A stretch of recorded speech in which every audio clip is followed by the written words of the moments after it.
The Problem with Shooting Games by Harmony Davis.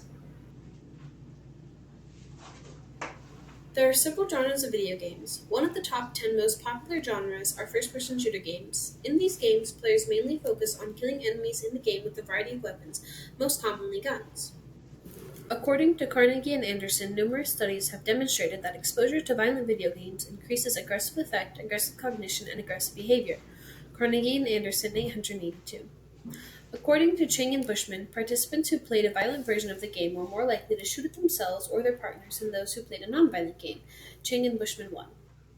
While playing first-person shooter games can improve your cognitive function, it can also increase aggression in all of its forms and cause the player to withdraw from and neglect their everyday life. Behavior intended to injure another person or animal, an instance of or pertaining to cognition or to the action or process of knowing, having the attribute of cognizing. First-person shooter games have been around for almost 50 years, with the first one coming out in 1973.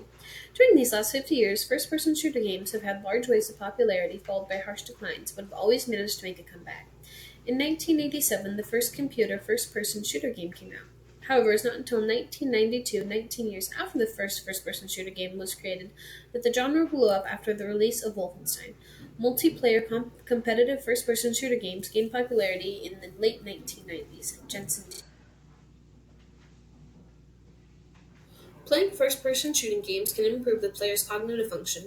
However, while these games do have some benefits, they also have lots of negative effects. They can increase the player's aggression, lower empathy, and cause the player to neglect their daily life.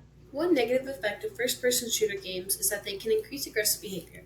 Carnegie and Anderson have found participants who played the reward version of video games were higher in aggressive cognitions than both participants who played the punishment version and participants who played the non-violent version.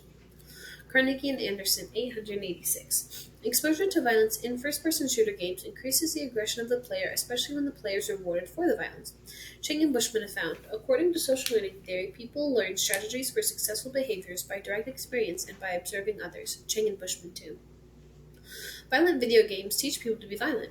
Carnegie and Anderson argue, and Chang and Bushman argue, that the violence in first-person shooter games increases the amount of aggression in the player and teaches them that violence is how to solve their problems because that is how they are solving the game.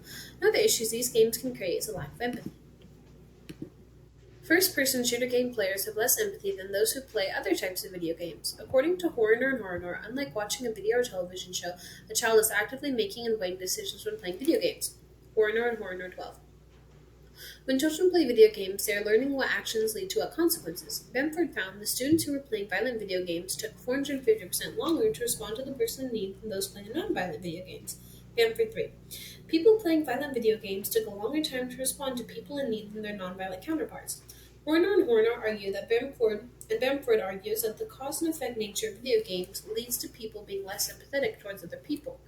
There's not much room for empathy when not only does the player have to actively kill people, but also gets rewarded for those violent actions. Not only do they create a lack of empathy, but they also cause players to withdraw from their day-to-day life. People who play first-person shooter games have a tendency to withdraw from their daily life.